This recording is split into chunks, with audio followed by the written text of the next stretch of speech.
Je vous dis la vérité. Au fait, je le sens, c'est de la mesure. Si nous tous qui sommes élus, envoyés au niveau du Parlement, nous devons nous battre pour le poste, alors que deviendrait le groupe parlementaire UDPS ou UDPS et alliés au niveau du Parlement? Moi, je crois que la redistribution de cartes se fera.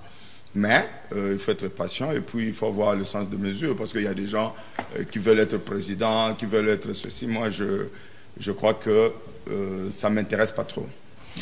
Vous serez peut-être président du groupe parlementaire, UDPS et alliés? Oui, si le président, si c'est la volonté de mon parti, je le serai.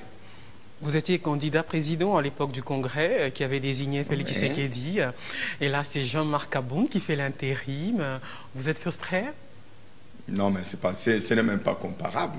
Parce que là, on était au Congrès. Et c'était la base du parti qui devait élire un président. Bon, maintenant, là, c'est une autre situation. Vous savez que la fonction du président de la République est incompatible avec les fonctions au sein d'un parti politique.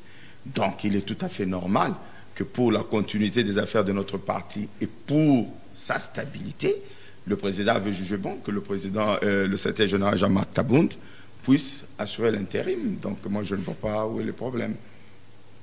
Ça ne vous a rien fait, quoi. Non, mais il a été mon secrétaire général depuis toutes ces années. Pourquoi ça va m'offusquer? Sauf que l'intérim, quand on fait l'intérim, c'est pas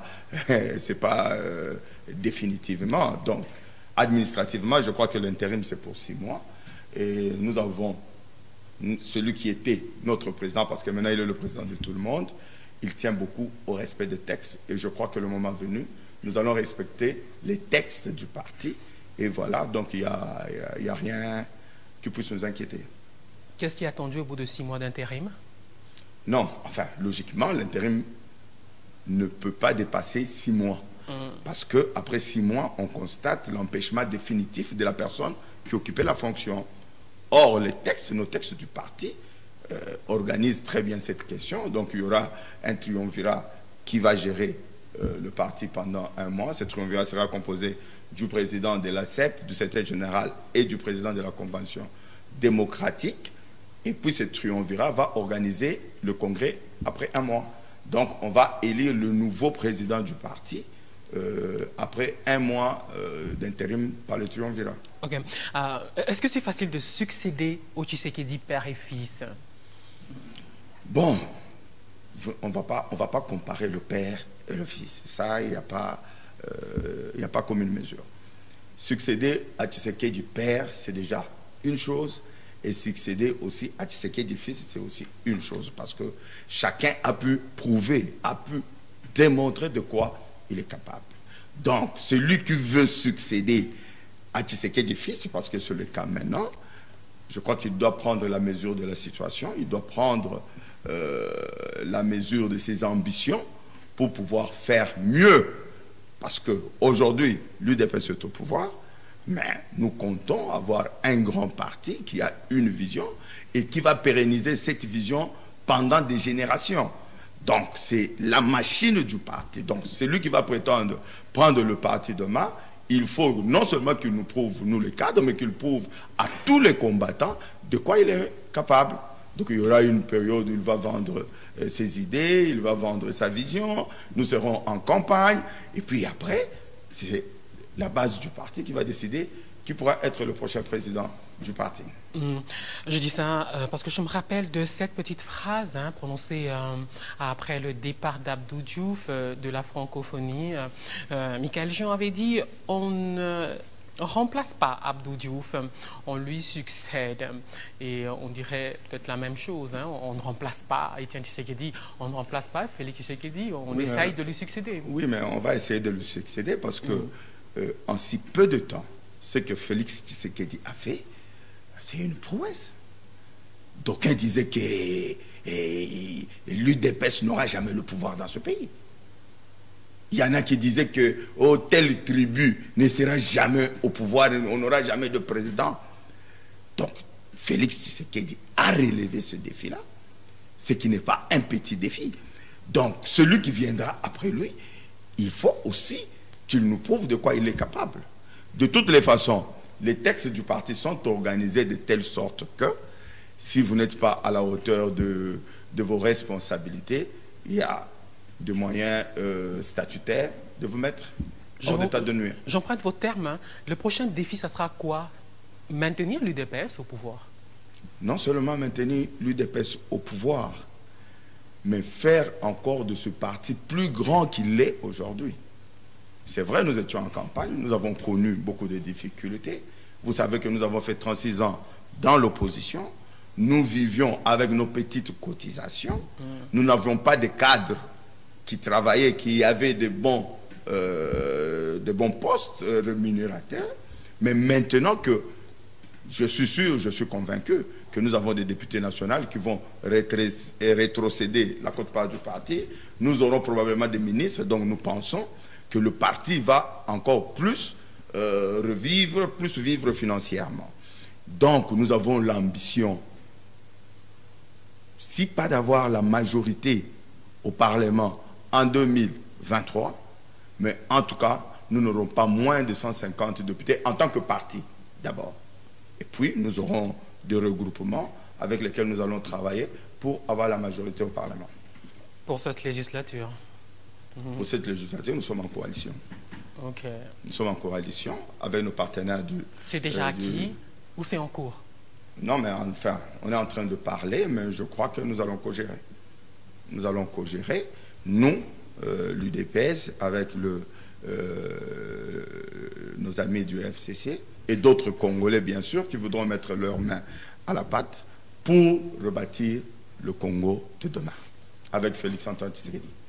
Puisque vous parlez de cadre, ça m'a rappelé ce que m'a dit quelqu'un avant de monter sur ce plateau, quand je lui ai dit que je vous recevais, que vous étiez professeur et, de l'UDPS. Il m'a dit, tiens, et c'est une mauvaise langue, hein, que les professeurs, ça ne court pas les rues à l'UDPS. Il y en a très peu. C'est une mauvaise langue? Non, mais c'est faux, c'est faux. C'est une mauvaise langue? C'est une mauvaise langue. Moi, je peux vous en citer une vingtaine. Oh. Une vingtaine qui étaient dans le combat. Je ne parle pas de professeurs peut-être qui viennent. Il y en a qui viennent, mais je dis qui étaient dans le combat, qui ont réfléchi, qui ont contribué à ce combat. Et puis, il y en a beaucoup qui sont encore jeunes. Comme moi. Moi, je ne suis pas jeune. Vous avez moins de 35 ans? En tant que professeur... Vous avez moins de 35 ans? Non, mais parce que tu sais, vous savez, excusez-moi, quand nous, on entrait à l'université, on se disait, pour être professeur, il faut avoir... Il faut être grisonnant. Voilà. Bon, maintenant, nous avons beaucoup de jeunes professeurs qui ont la quarantaine, voire la cinquantaine. Non, il y en a plein. Non seulement des professeurs d'université, nous avons beaucoup de compétences. Il y a beaucoup d'experts au sein du parti. Vous savez, une fois, j'étais sur un plateau de télé, on nous critiquait. Je leur ai dit, le jour où vous verrez la machine Fachi, vous serez surpris. Nous avons des compétences dans tous les domaines. Je dis bien tous les domaines. Nous avons eu le temps, non seulement de recruter, mais de mobiliser tous les nôtres. Non seulement au niveau interne, même à l'extérieur du pays. Donc, de ce côté-là, vous pouvez être calme. L'UDPS a une machine qui peut gérer ce pays. Le directeur de cabinet adjoint, il est professeur aussi, comme vous, à l'université de Kinshasa? Oui, il est professeur à la faculté de droit. Oui. Un ancien de l'UDPS ou c'est un expert? Non, mais attendez, je crois que si vous avez suivi le discours du président Félix, il a dit qu'il veut gérer, il veut travailler avec tout le monde. C'est que nous privilégions d'abord. C'est vrai que nous avons le parti, mais il y a les compétences aussi. Si le président trouve qu'il y a un Congolais qui peut rendre service à son pays, il a des compétences dans tel domaine ou tel domaine, je crois que ça n'offusquera personne. Okay. Enfin, en tout cas, pas moi. Je me sens très à l'aise. S'il y a des compétences qui viennent pour construire, moi, je ne trouve aucun problème. Quels sont les premiers grands actes de Félix Tshisekedi pour marquer son début de quinquennat? Oui, mais je crois que pendant toute sa campagne, le président a donné au moins sa vision pour le Congo. Je crois que le plus grand problème, c'est l'insécurité à l'Est. Je crois qu'il en a parlé plusieurs fois. Donc, avec le mandat du président Félix Tshisekedi, en tout cas, nous n'accepterons pas qu'il y ait encore des compatriotes qui meurent gratuitement et inutilement. Et je pense qu'il y a de la volonté, non seulement il y a de la volonté, mais je crois que d'ici là, il va poser des actes pour rassurer nos compatriotes de Béni, de Butembo et partout ailleurs où il y a des tueries et des violations des droits de l'homme inutilement. Ça, ce sont les premières mesures. Mais les deuxièmes mesures... Au sujet justement de Béni et Butembo sur les réseaux sociaux, parce qu'on ne peut pas vivre sans réseaux sociaux. Tout le monde peut communiquer n'importe où, même si après c'est le chaos dans certains cas, mais on fait avec. Il y a des tweets qui lui ont rappelé qu'il avait promis de déménager l'état-major de l'armée à Béni pour venir à bout de ces zones d'insécurité. Oui, mais je sais, je crois. Je connais mon président, je sais qu'il tient parole, mais il faut comprendre qu'il y a des choses qu'on ne peut pas faire par une baguette magique. Il faut qu'il y ait un gouvernement. Il faut qu'il y ait un nouveau gouvernement. Il y a beaucoup d'enjeux. D'abord, il faut stabiliser le pouvoir que nous venons de gagner. Mais je crois qu'il y a la volonté et je suis sûr qu'il le fera. Par rapport à ce qu'on attend sur la vie sociale, le pouvoir d'achat, les salaires. Oui, mais la thématique la plus importante de la campagne du président Félix Antoine Tshisekedi, c'était vaincre la pauvreté. Et je crois que pour améliorer l'emploi, les salaires, les soins de santé, l'école, il faut trouver l'argent. Or, nous savons tous que le mal congolais, non seulement c'est le détournement des deniers publics, c'est la corruption, mais c'est aussi l'impunité. Voilà, d'ailleurs, je profite de cette occasion pour faire comprendre à nos compatriotes que l'époque a changé, le temps est révolu. Nous ne vivrons plus dans une république de l'impunité. Nous voulons que chacun apporte ses compétences. Nous voulons que ceux qui ont l'argent viennent investir. Mais celui qui va toucher à la caisse de l'État, celui qui va toucher aux deniers publics, il sera sanctionné sévèrement. Et je crois que de ce côté-là, nous n'allons pas transiger. Donc il faudrait que tout le monde comprenne que pour vaincre la pauvreté, il faudrait que l'argent de l'État entre dans les caisses de l'État. Est-ce que ces avertissements... Et ce n'est qu'à ce point-là qu'on peut avoir une redistribution juste de la richesse nationale. Donc, nous allons traquer les détourneurs de l'argent, des deniers publics. Nous allons traquer tous ceux qui, non seulement qui sont corrompus, même leurs corrupteurs. Ok, on a compris. Voilà. Alors, ces mises en garde contre les malversations sont-elles rétroactives? Non. Non. Va-t-on rouvrir les dossiers Luzolo, les dossiers FPI? Le FPI auquel certains caciques de l'ancien régime doivent plus de 140 millions de dollars selon certains textes. Oui, mais bon, je crois qu'il y a à boire et à manger dans ce dossier-là. La première chose, le président Félix Tshisekedi avait dit qu'il n'y aura pas de chasse à la sorcière. OK? Donc, nous n'allons pas commencer à traquer les gens parce que vous avez travaillé avec le président Kabila, parce que vous avez été ministre. Non. Mais autre chose aussi, il faut comprendre qu'il faut, pour bâtir cette nation, que la justice soit indépendante. FPI, c'est une banque. Je crois bien, lorsque vous allez prendre un crédit, par exemple, de 5 millions, de 10 millions au FPI, il y a des hypothèques que vous laissez. Et alors, si vous avez pris l'argent de l'État comme crédit, vous devez rembourser. Ça, c'est tout à fait normal. Si, avant, vous étiez couvert par X, Y et que vous ne voulez pas rembourser, mais maintenant, vous allez rembourser. Sinon, on va vendre vos hypothèques. Ça, c'est tout à fait logique. On avait pu comprendre qu'avec le FPI, que le recouvrement forcé n'avait pas marché. Hein. Alors, quand vous ça va marcher parce que la justice va faire son travail. Ceux qui doivent l'argent à l'État, ils vont rembourser cet argent. Chasse aux sorcières ne veut pas dire ne pas jeter les gens en prison. Hein. Ça veut plutôt dire ne pas forcer les gens à l'exil. Non. C'est deux choses différentes. Non. Forcer quelqu'un à l'exil et le foutre en prison parce qu'il a détourné l'argent de l'État. Non, mais madame, c'est ce que je dis.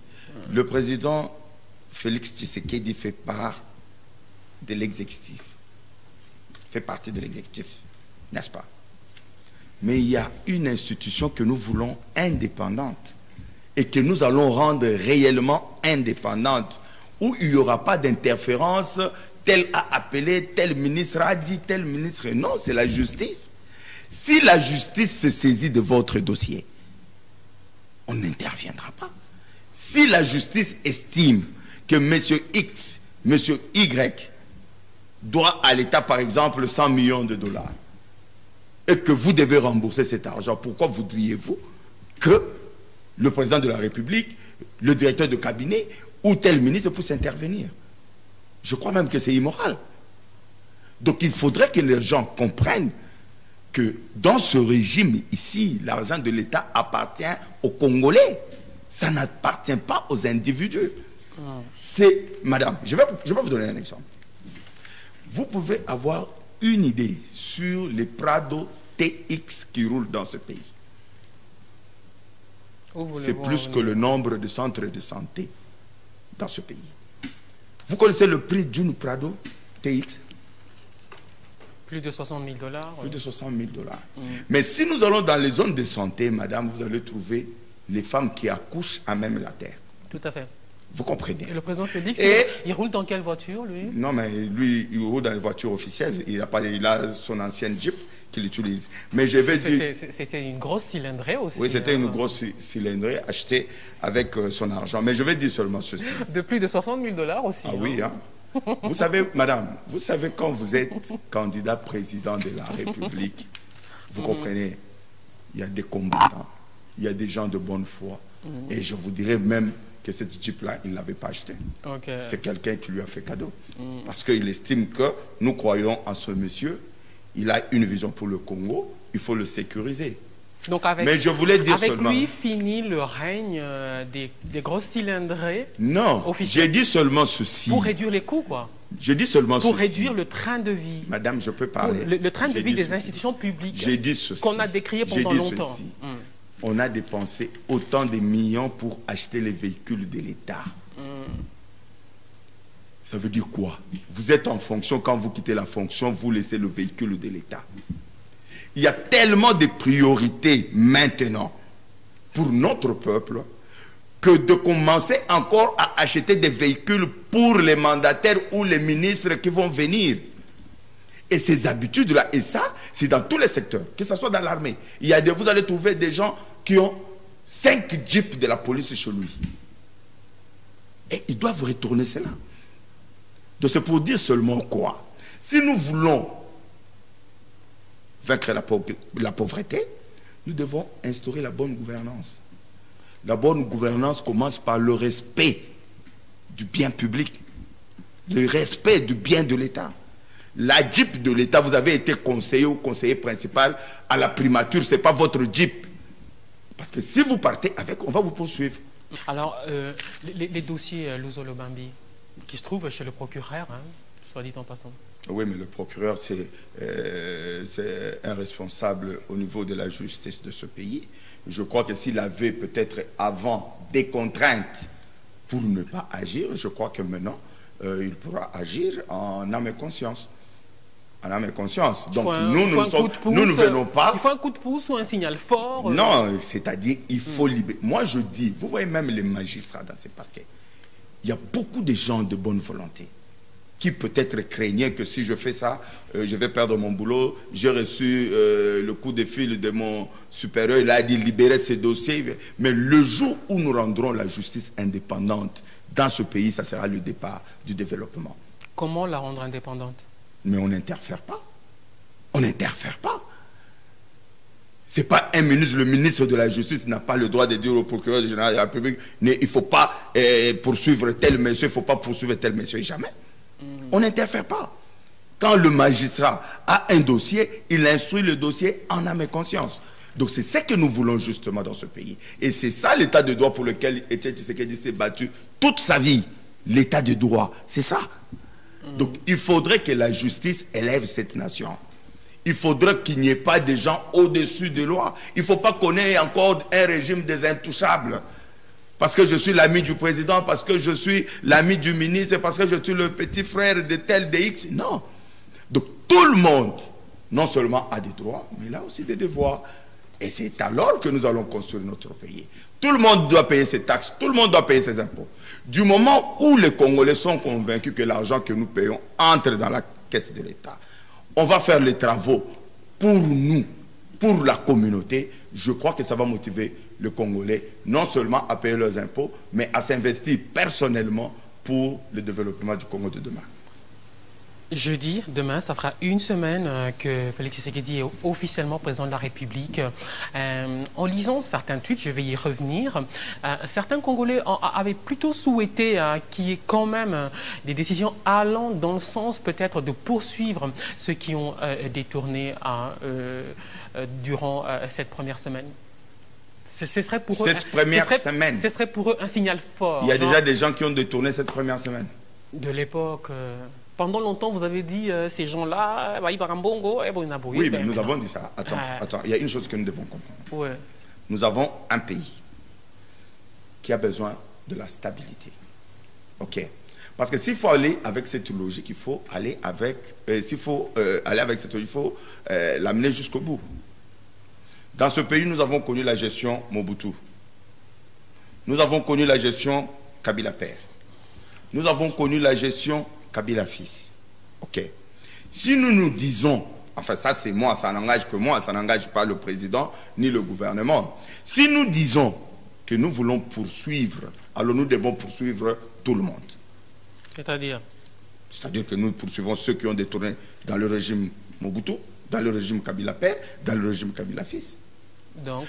Et je vous dis que mais vous allez mettre toute cette classe politique en prison. Maintenant, il y a un souci de stabilité. Vous comprenez? Donc vous voulez faire d'omelette, il faut casser un peu d'œufs. Voilà. Mais nous disons ceci. Il faut des dossiers solides. Oui, mais il y a des dossiers solides. On a évoqué ici le pays... Oui, mais c'est ça que je dis, que la justice va faire son travail. Mais ça ne doit pas être des actions politiques. Ça ne doit pas être une décision politique, par exemple, pour déstabiliser tel camp ou tel autre camp. Si la justice estime en âme et conscience que ce monsieur a pris 10 millions au FPI, il a gagé par exemple un immeuble, mais la justice va faire son travail. Mais c'est que nous ne voulons pas que ce soit une décision politique, ok, pour commencer à faire la chasse à la sorcière, commencer à arrêter les gens, trouvant des prétextes comme dans l'ancien régime, ça nous ne le ferons pas. La corruption et l'impunité tirent le pays vers le bas. Ah oui, c'est la gangrène d'ailleurs. C'est la gangrène. Si nous voulons nous en sortir demain, il faut combattre la corruption avec la toute dernière énergie.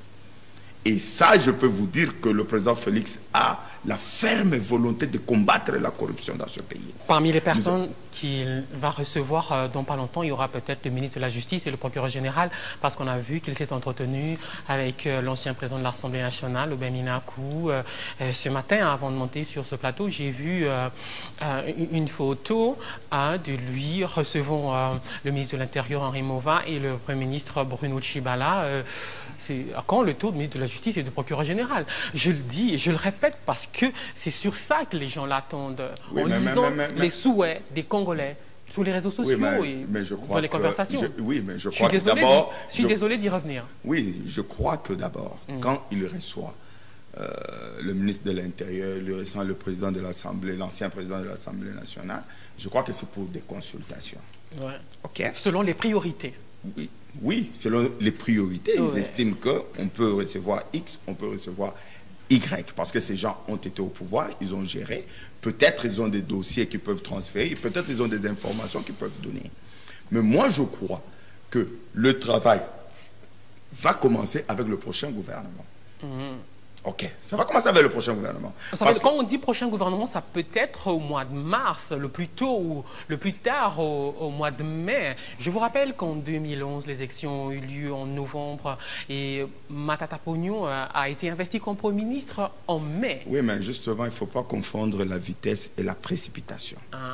Il faut faire les choses et bien les faire. Nous ne pouvons pas. Vous savez, ce sont de très lourdes responsabilités. Donc, on ne peut pas s'hasarder à se lancer dans quelque chose qu'on ne maîtrise pas très bien. Si on comprend bien, il ne peut pas travailler sur ces dossiers-là avec le gouvernement sortant. Non. c'est pas moi qui décide. Je crois que c'est lui qui va estimer s'il faut le faire ou pas. Mais moi, je dis que donnez ne fût-ce que 100 jours, mon Dieu. Donnez ne fût-ce que 100 jours au nouveau président et vous allez le juger par les décisions qu'il va prendre. Donc, je crois que c'est vraiment prématuré. C'est vraiment prématuré de prendre des décisions dans la précipitation. Et puis après, il y aura des conséquences. Moi, je crois qu'il faut mûrir les dossiers. Il faut écouter. Il faut faire l'état des lieux. C'est ce qu'il est en train de faire maintenant. Il faut faire état des lieux. Il faut se connaître tel dossier. D'asseoir son pouvoir. Non, mais son pouvoir, c'est le peuple qu'il a déjà investi. Du moment où il a prêté serment... Techniquement. Oui, techniquement, oui. Techniquement, oui. Quand vous arrivez au pouvoir, il faut maîtriser les dossiers. Vous comprenez? Il parle d'asseoir son pouvoir techniquement. Oui, donc il faut maîtriser les dossiers. Maintenant, il est en train de recevoir les différents responsables qui sont au gouvernement. Il y a des dossiers qu'il faut maîtriser. Il y a son cabinet qui est en train de travailler. Donc, je crois que donnez-lui un peu de temps, vous ne serez pas déçus.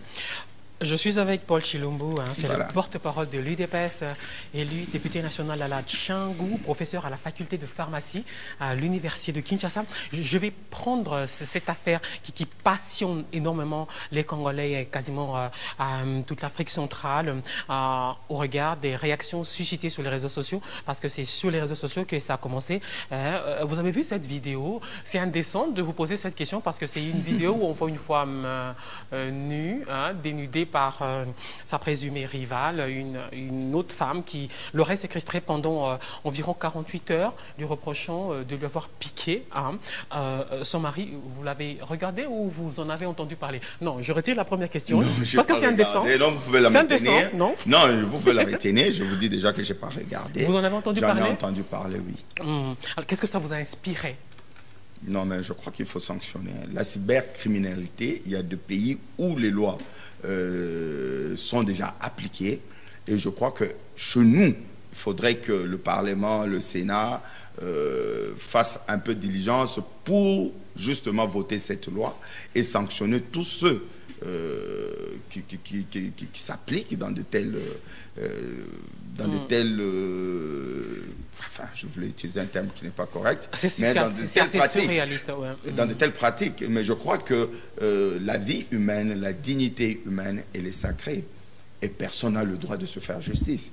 Si vous estimez réellement qu'il y a un problème où on a pris votre mari, mais allez en justice. Vous ne pouvez pas séquestrer quelqu'un, coups et blessures. Il y a, bon, enfin, je ne suis pas juriste, mais il y a toute une litanie d'infractions qu'on peut tirer de cette affaire. Donc moi, je crois qu'il faut condamner. Il faut condamner, et aussi la dame qui est victime, parce qu'il semble que le bourreau est déjà parti en Belgique. Oui, selon ce qu'on a appris. Oui, mais je crois que dans ces pays-là, il y a déjà des lois qui condamnent sévèrement non seulement la cybercriminalité, parce que là, c'est le fait d'avoir mis cette vidéo sur la toile, mais les actes qu'elle a posés. Donc, je crois que c'est vraiment répréhensible. Les actes violents, là, oui. Ça s'appelle la revanche pornographique. Et en préparant cette émission, j'ai parlé avec un expert en la matière, Kojo Doukouma, docteur en droit du numérique. Il est professeur à l'université également. Et il m'a dit qu'en France, par exemple, la revanche pornographique, donc le fait de diffuser des vidéos ou des photos intimes, est passible de 2 ans de prison et de 60 000 € d'amende. Et c'est des dispositions très récentes. La France adopté cette loi seulement en 2007, par exemple. Et chez nous, Kojo Doukouma m'a dit qu'il est tombé sur une vieille ordonnance dont j'ai parlé en début d'émission, de 1987, qui réprime les atteintes aux bonnes mœurs par des moyens informatiques. Ouais. Alors, à ce stade, ce que le public attend, c'est des leaders qui seraient prêts à défendre la cause de Gladys, parce que Gladys, c'est la fille qui a été séquestrée pendant 48 heures. Et je salue le courage de Christelle Wanga, députée également comme vous, qui est allée jusqu'à là où habite Gladys pour la voir et essayer de voir dans quelle mesure faire pour que la justice suive son cours. Oui, mais je crois il faut encourager la victime. Dénoncer, oui. Non seulement dénoncer, nous le faisons, mais la victime a le droit de porter plainte. Elle a le droit de porter plainte parce que cette vidéo, bon, je ne sais pas, c'est pourquoi il faut que cette loi de la cybercriminalité soit votée. Je ne sais pas si cette vidéo est suffisante comme preuve en justice, mais du moins, si ici les lois ne réglementent pas déjà ces crimes-là, elle a le droit de porter plainte dans le pays de résidence de la dame qui l'a agressée. Ok. Alors, il faut dire que la loi sur la cybercriminalité a été adoptée par les deux chambres, mais il reste la promulgation par le président de la République. J'espère que ça sera fait dans pas longtemps. En tout cas, je crois. On va maintenant parler de ce que vous ferez au Parlement, vous, Paul Tshilombo, élu à la Tchangou. Vous avez promis des choses à vos électeurs. Quelles seront vos premières intentions, vos premiers actes comme député national? Oui, merci, mais je crois que je n'ai pas promis beaucoup de choses à mes électeurs. Ah. J'ai promis peu de choses à mes électeurs. La lutte contre la corruption. Ça, c'est mon cheval de bataille. Nous avons connu plusieurs mandatures ici, où on voyait les ministres commettre des crimes économiques. On les interpelle, ils arrivent au Parlement, ils corrompent tout le monde. Pendant 2 mandatures, aucun ministre n'a jamais, ni mandataire public, à moins que je me trompe, n'a jamais été sanctionné par le fait de détournement de deniers publics. Et tout le monde connaît comment ce pays était géré. Donc moi, à mes électeurs, je dis, bon, il y a des éminences au Parlement, ils vont s'occuper d'autres questions. Mais moi, mon problème à moi, c'est la lutte contre la corruption, les détournements. Le contrôle parlementaire. Le contrôle parlementaire, ça, c'est mon cheval de bataille. Parce qu'il faut qu'on arrête à voler l'argent de l'État dans ce pays. Il faut qu'on arrête. Donc vous serez le symbole des interpellations, des questions orales qui se terminent Non, mais c'est peut-être trop prétentieux. Je suis peut-être trop prétentieux, mais je crois qu'il y a beaucoup de compatriotes qui partagent ce que je dis. Donc nous n'allons pas continuer à refaire la même chose. Sinon, à quoi ça sert? Parce qu'il y a beaucoup d'argent de l'État qui est dépensé pour entretenir ces institutions. Dans votre ligne de mire, il y a quoi, par exemple? Vous commencerez par quoi, par exemple? Moi? Mais il faut qu'il y ait d'abord un gouvernement. Il faut qu'on voie comment... Peut-être il y a des dossiers des anciens mandataires qui sont encore en fonction. Vous avez suivi, il y a des grèves maintenant partout. Vous avez suivi, il y a des syndicats de différentes entreprises qui écrivent au chef de l'État. Les institutions restent, même si les hommes passent. Oui, les institutions restent, justement. Voilà pourquoi ceux qui sont en fonction seront interpellés. Ils doivent éclairer la lanterne des Congolais. Ils doivent éclairer la lanterne des élus du peuple. Pourquoi il y a tous ces problèmes dans les entreprises qui gèrent? Voilà. Sur cette série des grèves à laquelle vous faites allusion tout à l'heure, vous avez peut-être un cas que vous voulez mettre en lumière à ce stade, et porter à bout de bras? Non, à ce stade, je ne peux pas stigmatiser un cas ou une entreprise. Je crois que le problème, il faut le prendre dans la globalité. Donc, je crois que ceux qui seront des mandataires, qui sont encore mandataires aujourd'hui, qui gèrent mal les entreprises de l'État, ils peuvent être interpellés. Et je crois que ça, c'est un devoir citoyen. C'est pas agresser quelqu'un, c'est pas le tuer si on vous demande de venir justifier comment vous gérez l'entreprise de l'État. Je crois que c'est pas mal faire. Ok. On ne va pas terminer cette émission sans parler de vos relations difficiles avec la Mouka. Il faut le dire, non? Vous avez des relations difficiles avec la Mouka. Ils disent que vous leur avez volé leur victoire. Dans la foulée, il y a également certaines personnalités d'envergure internationale qui commencent à prendre acte, à reconnaître la présidence de Félix Tshisekedi, même si c'est sur le bout des lèvres, comme Emmanuel Macron. J'avais Manuel Valls, l'ancien Premier ministre, dans la tête. Emmanuel Macron qui, dans une lettre, le félicite, etc., prend acte et termine par souhaiter que la maison Schengen rouvre. Votre réaction? Non, mais attends. Je voudrais dire une chose. Nous ne sommes plus dans cette polémique de la Mouka de cash. Je crois que les résultats ont été proclamés. La Cour constitutionnelle a confirmé le président Félix-Antoine Tshisekedi comme président de ce pays. Je crois que cette page est tournée. Le temps est venu, si vous avez même suivi le discours d'investiture du président Félix lors de sa prestation de serment le 24 juin, il a parlé de tout le monde. Le 24 janvier. Le 24 janvier plutôt, il a parlé de tout le monde et il a tendu sa main à tout le monde. Que tous les compatriotes qui sont prêts à travailler pour leur pays, quelle que soit leur tendance politique, ils sont les bienvenus. Donc, nous ne sommes pas là, justement, pour continuer les polémiques de l'AMUCA. Nous avons été à la Cour constitutionnelle. Je crois que l'AMUCA a présenté ses preuves et ses moyens de défense. La Cour a tranché. Le président de la République s'appelle Félix Antoine Tshisekedi. Il n'est pas le président de Cash, il n'est pas le président de l'UDPS, il n'est pas le président d'une frange de Congolais, il est le président de tous les Congolais. Donc le temps de polémique est passé. Le temps de colibés, d'insultes, je crois que la page est déjà tournée. Nous avons battu campagne, nous nous sommes affrontés, il y a un gagnant aujourd'hui, que tout le monde s'incline et qu'on regarde maintenant l'avenir du Congo, qu'on se mette au travail. Le temps est venu pour travailler. Donc nous, sincèrement, que ce soit à l'UDPS ou au niveau du cash, on n'a plus du temps pour ce genre de polémique. Voilà. Les présidents étrangers qui prennent acte, bon, c'est tout à fait normal. C'est tout à fait normal. Parce qu'il y a eu des institutions indépendantes de ce pays qui ont proclamé Félix Tshisekedi comme président. Vous voulez faire quoi? Vous voulez nous amener votre président français ou le président qui est choisi par un certain lobbying international pour l'imposer aux Congolais? Non, nous disons non. Donc les Congolais ont leur président, c'est le président Félix Antoine Tshisekedi.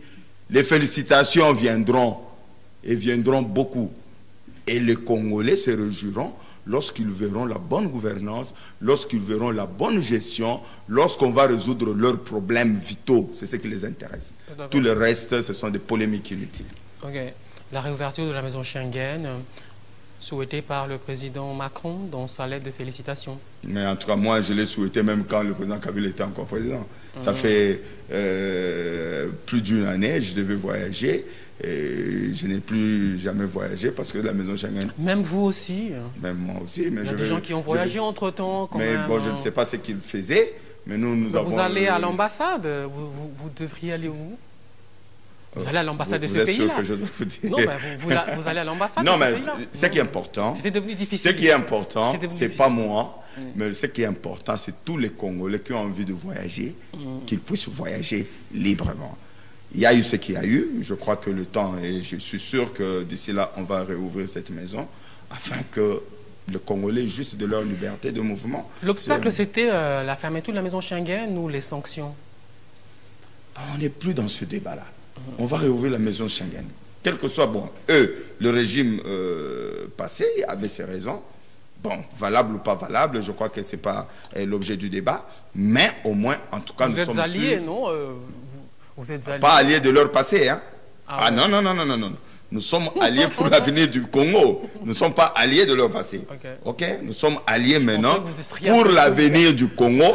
Et c'est nous qui donnons le tempo. Vous serez un peu solidaire sur ce coup-là, je pensais que... Solidaire comment? Sur ce coup-là, quoi. On ne sera jamais solidaire sur les antivaleurs. Ok. Non. Nous donnons le tempo, nous avons les valeurs pour lesquelles nous nous sommes battus. Et les Congolais qui nous attendent, ils nous regardent, pas par rapport au passé de ce régime-là, mais par rapport à notre vision que nous avons pour le Congo de demain. On a terminé, juste 2-3 mots pour conclure. Paul Tshilombo, merci d'être venu dans Débriefing. Je vous en prie. Non, conclusion, je crois que les Congolais doivent avoir confiance au président Félix Antoine Tshisekedi. Les Congolais doivent arrêter les distractions. Les Congolais doivent maintenant se mettre au travail. Fini la corruption, fini l'impunité. Nous devons prendre conscience que nous avons un seul pays, nous sommes un peuple et nous avons une seule nation. Personne d'autre ne viendra bâtir le Congo. Personne d'autre ne viendra développer le Congo. Il n'y a que filles et fils de ce pays qui pourront faire ce travail-là. Voilà pourquoi nous invitons tout le monde à la réconciliation nationale. Non au tribalisme. C'est une gangrène dangereuse. Nous voulons être le fils, fille d'un même pays, regardant dans la même direction, la direction du développement de notre pays. Merci beaucoup d'être C'est moi passé qui vous remercie, dans des madame. briefings. En rediffusion demain jeudi 7h15, vendredi également à 7h15 sur le câble et sur le local. La rediffusion c'est vendredi à 9h. On se retrouve la semaine prochaine pour un autre débriefing. On termine par un selfie. Monsieur le député national, Oui, moi madame. j'ai horreur de dire honorable. Honorable. J'ai l'impression qu'on est le Non, seul mais peuple. justement parce que vous avez... Venez par ici, été- s'il vous plaît. Vous étiez habitué... Moi j'ai horreur, moi je le dis jamais. Moi je le dis Non, jamais. mais je vous dis, vous ne serez pas déçus. Non, si je vous savez- appelle monsieur le député, c'est pas offensant. C'est pas, pas les offensant. titres qui font, ce ne sont pas les titres qui font l'homme. Hein. Honorable. C'est ce que vous représentez. On regarde le téléphone, s'il vous plaît. Ah bon? Oui, c'est pour le D'accord. selfie.